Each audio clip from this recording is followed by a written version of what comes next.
Hello बच्चों, स्वागत है आपका बुद्ध ज्ञान एकेडमी में। आज हम संस्कृत पढ़ेंगे। पठतु शिष्या पुस्तके नातु केवलम मोबाइल झुस्क के संस्कृतम यदि पठिष्यत जीवनम भवेत सुख समृद्ध के। बच्चों, किताब पढ़ो, मोबाइल में मत खो जाओ।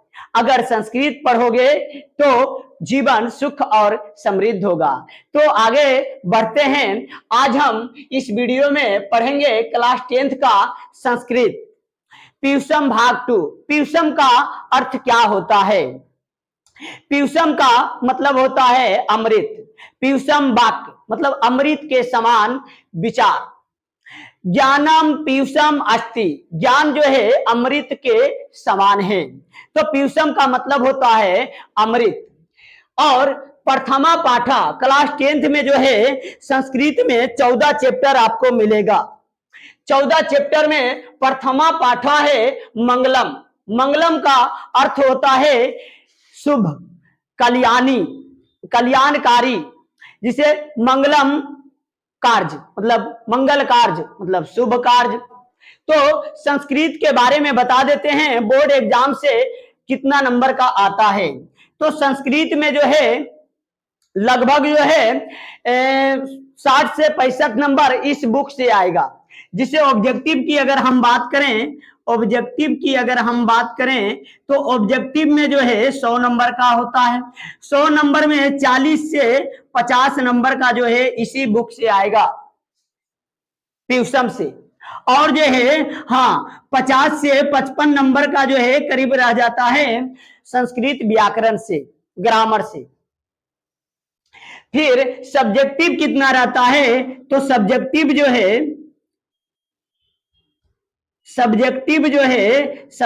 कितना रहता है? तो सब्जेक्टिव क्वेश्चन जो है 8 क्वेश्चन पूछता है 2-2 नंबर का, यानी कि 16 नंबर का। तो इतना नंबर जो है इस बुक से आता है। अगर ये बुक अच्छे से समझ जाओगे, अच्छे से पढ़ लोगे तो आसानी से जो है ये नंबर प्राप्त कर सकते हो। बहुत बच्चों का जो है मन में डर रहता है, संस्कृत बहुत कठिन है, संस्कृत समझ में नहीं आता है। लेकिन आप अगर इस वीडियो में अंत तक बने रहेंगे तो आपको आसानी से समझ में आएगा और जो है मजा भी आएगा।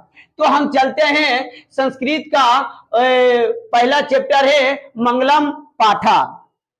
कुछ पाठ परिचय देख लेते हैं। इस पाठ में जो है 5 मंत्र है जो उपनिषद से लिया गया है। 4 उपनिषद हैं, ईशावास्य, कठ, मुंडक, श्वेता, स्वतर। इस चारों उपनिषद से जो है लिया गया है। उपनिषद क्या होता है? तो जो ज्ञानी मुनि लोग जो होता है, मुनिगण जो होता है, उसके विचार, उसके मत ग्रंथ के रूप में जो है तैयार होता है, उसी को उपनिषद कहते हैं। एग्जाम में बहुत बार पूछा गया है उपनिषदों की संख्या कितनी होती है? तो 108 होते हैं। ये मंगलाचरण के रूप में पठनीय है। इन्हें पढ़ने से परम सत्ता के प्रति श्रद्धा उत्पन्न होती है। ये चैप्टर पढ़ने से जो है पिता परमेश्वर के प्रति जो है श्रद्धा उत्पन्न होती है, यानी कि भक्ति के लीन में जो है जुनून उत्पन्न होता है।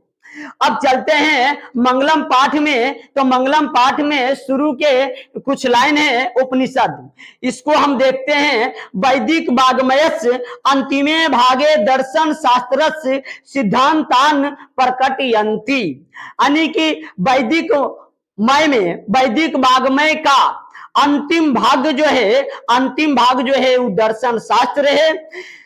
सर्वत्र परम पुरुषस्य परमात्मना महिमा प्रधान तये गीयते। सर्वत्र मतलब सभी जगह, परम पुरुष परमात्मा, सभी जगह जो है परम पुरुष परमात्मा का जो है महिमा गायन होता है। तेन परमात्मना जगत व्याप्त अनुशासितम च अस्ति, उनमें से जो है परमात्मा का जो है जगत में व्याप्त और अनुशासित रहता है। स एव सर्वेषाम तपसाम परम लक्ष्यम, सभी ऋषियों का, सभी तपस्वियों का लक्ष्य होता है उसी परमात्मा को प्राप्त करना। अस्मिन् पाठे परमात्म परा उपनिषदाम पदात्मका पंच मंत्रा संकलिता संति, यानी कि उपनिषद से जो है इस पाठ में जो है परमात्मा के उपनिषद से पद के रूप में 5 मंत्र संकलित है। अब इस पाठ में जो है 5 मंत्र है, तो पहला मंत्र जो है, पहला श्लोक कौन उपनिषद से लिया गया है? तो ईशावास्य उपनिषद से लिया गया है। तो आइए देखते हैं। हिरण्मयेन पात्रेण सतस पीहितम मुखम तत्वम पुसन्न पाविर्नु सत्य धर्माय दृष्टे। अब इसका एक एक करके अर्थ समझते हैं। हिरण्मयेन का मतलब होता है सोने जैसा, पात्रेन मतलब पात्र, बर्तन, सोने जैसा पात्र, सतत पीहितम, सतत मतलब सत्य का, पीहितम मतलब ढका हुआ, मुखम मतलब मुख। इसका पूरा अर्थ होगा सोने के जैसा पात्र से जो है सत्य का मुख जो है ढका हुआ है।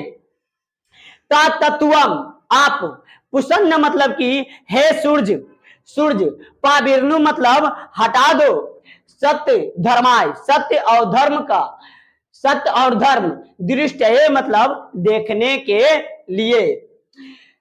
आप इस पात्र को हटा दो, सत्य और धर्म को, ताकि हम देख सकें। यहाँ पे अर्थ भी लिख दिए, सत्य का मुख सोने के पात्र से ढका हुआ है, इसलिए हे प्रभु सत्य, हे प्रभु इस आवरण को हटा दो ताकि सत्य और धर्म की प्राप्ति कर सकूं। ये पहला श्लोक का अर्थ है। दूसरा श्लोक चलते हैं जो कि कठोपनिषद से लिया गया है। अनोर्नियान महतो महियान आत्मस्य जंतो निरिहतो गुहायाम तम कर्तु पश्यति वित्तशोको धातु प्रसादानाम महिमान मात्मना। इसका अर्थ समझते हैं एक एक करके। अनोर्नियान मतलब अनु से भी अनु, यानी कि छोटा से छोटा, महतो महियान मतलब कि महान से महान, अर्थात बड़ा से बड़ा, आत्मस्य आत्मा का, जंतो निरिहतो गुहायाम यानी कि जंतुओं के हृदय रूपी गुफा में, यानी कि आत्मा जो होती है वो छोटा से छोटा और महान से महान होती है, और जो है मनुष्य के हृदय रूपी गुफा में निवास करती है। तम कर्तु पश्यति वित्तशोको, तम कर्तु मतलब तुच्छ बुद्धि वाले, मंद बुद्धि वाले, पश्यति देखते हैं, वित्तशोको शोक रहित, धातु प्रसादानाम महिमान मात्मना यानी कि जो मंद बुद्धि वाले होते हैं, तुच्छ बुद्धि वाले होते हैं, वो जो है आत्मा के ज्ञान के बारे में जान करके शोक रहित हो जाते हैं। तो बच्चों तीसरा श्लोक जो है मुंडक उपनिषद से लिया गया है। आपसे क्वेश्चन में, आपसे एग्जाम में क्वेश्चन आएगा, सत्यमेव जयते नान्यर्थम डॉट डॉट डॉट, ये किस उपनिषद से लिया गया है? तो मुंडक उपनिषद से लिया गया है। तो यहाँ पे देखिए, सत्यमेव जयते नान्यर्थम सत्येन पंथा विततो देवयाना, यानी कि सत्यमेव जयते, सत्य की जीत होती है, ना निर्तम ना कि असत्य की, सत्येन सत्य से, पंथा मतलब रास्ता, मार्ग, बीततो मतलब विस्तार, देवयाना मतलब देवता का। देखेंगे सत्य की जीत होती है, असत्य की नहीं, सत्य से ही देवताओं का मार्ग विस्तार होता है। ये ना कर्मंतु ऋषियो हम अप्त कामा यत्र तत् सतस्य परम निधानम, ऋषि लोग देवलोक को प्राप्त करने के लिए उस सत्य को प्राप्त करते हैं जहां सत्य का भंडार है। ये मंगलम पाठ जो है कहां से लिया गया है? तो उपनिषद से लिया गया है। मंगलम पाठ के रचनाकार कौन है? एग्जाम में पूछ देगा तो क्या बताइएगा? महर्षि वेदव्यास। उपनिषद के रचनाकार कौन है? तो महर्षि वेदव्यास। फिर एग्जाम में ऑब्जेक्टिव में कभी पूछ देता है वेदों की संख्या कितनी है? तो 4। वेदांगों की संख्या कितनी है? तो 6। पुराणों की संख्या कितनी है? तो 18। ये सब जो है इससे क्वेश्चन आता है। है कि आप यहां तक समझ गए होंगे। और जो है आप इस YouTube चैनल पे नए हो तो लाइक और सब्सक्राइब शेयर जरूर करें। आपका जो भी डाउट है कमेंट बॉक्स में जरूर लिखें ताकि आपका डाउट हम क्लियर कर सके। धन्यवाद।